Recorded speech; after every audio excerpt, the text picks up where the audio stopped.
Hello ma'am, icha su tomkre, icha tomkre ngai sida ina video si sasa semauge ina taupane ba ko yamna su sang tabida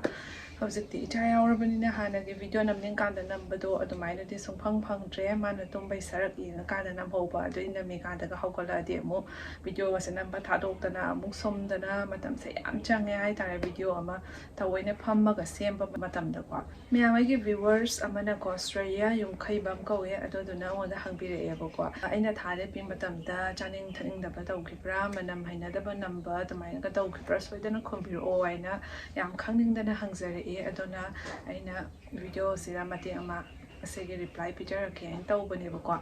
do aina ai video sum yengba mi ngai di dong khangam gani aina pregnancy matam ke sum thangat khiba maya ma yawi dana ko do su sum khang gani aina hype su yam yaw ki bane ba ko video shema matam da ado aina thale matam da tha ahumuk phawdi ai kai chaba yakide manam ha su namba yakide koi ngari manam nga manam yen bau chaba yakide ba ko thau poche sing sam ta yakide kai chagide hai tar ai cha kom bali kam chagide de acha pot oir su acha pot kom pasisu ke gomba amba gomba se khara nauringai da di chaba sung ya yakide ba ko cha to mo chaba ya drabanina acha pot gomba na mo thalam be mathau dai dana ko noi isa su yam sondara ga di week oir ga di phatte dana adona chana ba ina cha pot ka se makan yam lai rakhi ba ko karam ba cha ba ya ga da gi ne yam na hona ja ki ndu sangom de dum thakhi wa sangom ga pap ga mai lup ga da mai na cha da ba ya da ba gi atu bo chaning te e sing bo thakning ki de sing bo thak se warning ba thai na tau ki ba ko atu ga aina haina khiba am de lei hawai am de thong ba sa ba ya khiba sum ko aduka tan akang ba se hauraga ina kangau ga se pamjab ne kangau ga se kitang hauraga adumaina khara sum cha ba ya rak pada adumaina sum tan akang ba se chakla ma ga ani na traga ama adumaina tauraga cha cha khiba ko tan akang ba di dum khara yam cha ra e ba ko cha kum ba di sum cha rak te tha hom phau ba dai sum cha ba ya gi de cha khom bo sang gi de ba ko manam do ya da na nam ba se ko aduga ai ka se do buta manam bai salak pada ne ai naton se men chalaga yam wana khang khi yam sathi na oning khi be yam na ko atoga juja phutpagi manam ba se nam ma sung ya gi de hazu ko juja sa ba haina roi da brai chaning do phau khi bani na ko ai hazu ko cha ga da ba tal le ba ko hana di yam pa ma mi ne ba ai se ko cha ba ya dri matam da di kari cha ba ya ga da ge khallaga asum chaning ba do sum cha san ba ya ra kan da pha khallaga chaba adumai tawdradi amu sungcha draди no dogi cha ya dri matam du ko mo apha chinja haina mu khan lai ra ka di mu puk se thabat ta laga ngau lai ta ba 80 ko ngau na badana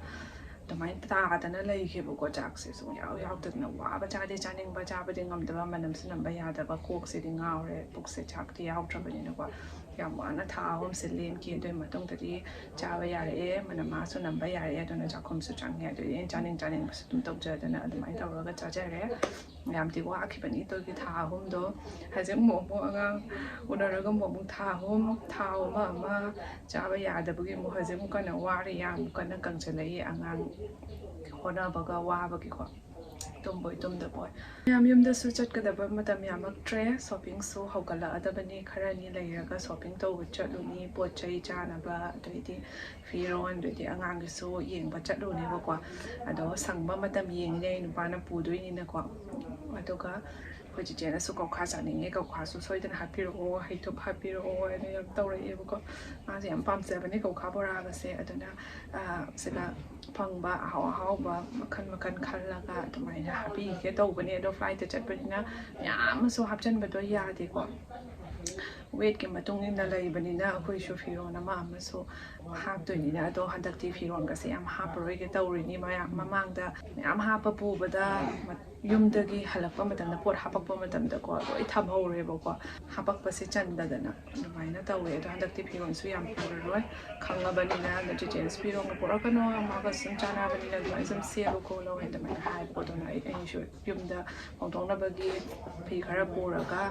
angang gi pu bi ra ga da mai taw ga taw bani ba ko ma mai se si sing lum jan li sing se sahan ba ga iru ja tho ni ko so lo doi ni nga si di e do tha ma ho ba di ai se ꯁꯦꯝꯄꯨꯁꯨ ꯁꯨꯝꯁꯦ ꯁꯤꯖꯤꯟꯅꯗꯦ ꯍꯧꯖꯤꯛꯐꯥꯎꯕꯁꯨ ꯁꯨꯝ ꯁꯤꯖꯤꯟꯅꯗ꯭ꯔꯤ ꯑꯗꯣ ꯈꯤꯇꯪ ꯁꯤꯖꯤꯟꯅꯔꯦꯕꯀꯣ ꯑꯩꯅ ꯁꯨꯝ ꯁ꯭ꯋꯥꯏ ꯂꯋꯥꯏ ꯁ꯭ꯋꯥꯏꯁꯦ ꯌꯥꯝ ꯅꯞꯁꯜꯂꯛꯑꯒꯗꯤ ꯑꯗꯨꯃꯥꯏꯅ ꯁꯤꯖꯤꯟꯅꯩ ꯑꯗꯣ ꯆꯦꯡꯍꯤꯅ ꯁꯨꯝ ꯂꯨꯔꯛꯏ ꯑꯗꯣ ꯀꯣꯛꯁꯨ ꯌꯥꯝ ꯇꯣꯏꯅꯕꯨꯗꯤ ꯂꯨꯖꯗꯦ ꯅꯥꯔꯒꯗꯤ ꯑꯃꯨꯛ ꯁꯨꯝ ꯏ ꯅꯧꯔꯤꯕꯅꯤꯅ ꯅꯥꯈꯤꯅꯤ ꯐꯠꯇꯦ ꯍꯥꯏꯅꯀꯣ ꯁꯦꯝꯄꯨꯁꯦ ꯁꯤꯖꯤꯟꯅꯔꯒꯁꯨ ꯀꯦꯃꯤꯀꯦꯜ ꯌꯥꯎꯗꯕ ꯁꯦꯝꯄꯨ ꯁꯤꯖꯤꯟꯅꯔꯒꯗꯤ ꯁꯝꯗ ꯁ꯭ꯀꯤꯟꯗ ꯀꯩꯁꯨꯝ ꯁꯣꯛꯄꯗꯣ ꯑꯣꯏꯔꯣꯏꯗꯕꯅꯤꯅ ꯑꯩꯅ ꯊꯥ 5 ꯃꯃꯥꯡꯗꯒꯤ ꯁꯤꯖꯤꯟꯅꯔꯒ ꯁꯨꯝ ꯂꯥꯛꯄ ꯁꯦꯝꯄꯨ ꯑꯃ ꯃꯌꯥꯝꯗ ꯁꯦꯌꯔ ꯇꯧꯖꯔꯛꯀꯦ ꯃꯌꯥꯝ ꯑꯁꯤꯗ ꯂꯩꯖꯔꯦ ꯅꯦꯆꯔꯁ꯭ꯌꯣꯔꯒꯤ ꯖꯣꯡ ꯁꯦꯝꯄꯨ ꯑꯁꯤꯁꯤꯅ ꯑꯩꯈꯣꯏꯗ ꯏꯟꯐꯦꯛꯁꯟꯁꯨ ꯀꯩꯃꯠꯇ ꯂꯩꯍꯜꯂꯣꯏ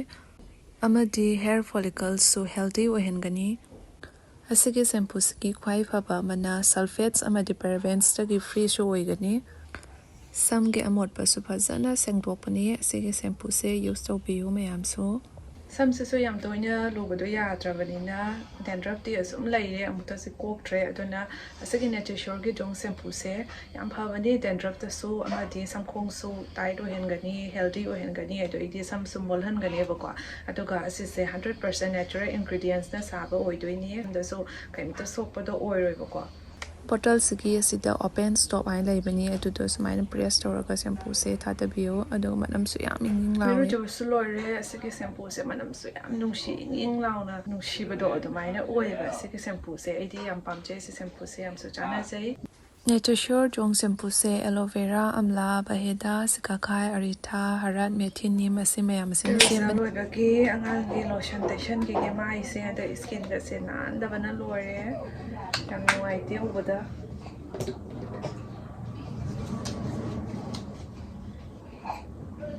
ꯑꯉꯥꯡꯁꯨ ꯍꯧꯒꯠꯂꯛꯑꯦ ꯑꯩꯅ ꯂꯨꯗ꯭ꯔꯤꯡ ꯑꯣꯏꯔꯛꯄꯒ ꯃꯌꯥꯝꯅ ꯑꯁꯤꯒꯤ ꯄ꯭ꯔꯣꯗꯛꯠꯁꯦ ꯄꯥꯝꯕꯤꯔꯒꯗꯤ ꯑꯩꯒꯤ ꯗꯤꯁꯀ꯭ꯔꯤꯞꯁꯟꯗ ꯂꯤꯡꯛ ꯍꯥꯞꯆꯔꯝꯒꯦ ꯃꯌꯥꯝꯅ ꯆꯪꯕꯤꯔꯒ ꯄꯔꯆꯦꯁ ꯇꯧꯕꯤꯔꯒ ꯁꯣꯏꯗꯅ ꯁꯤꯖꯤꯟꯅꯕꯤꯌꯣ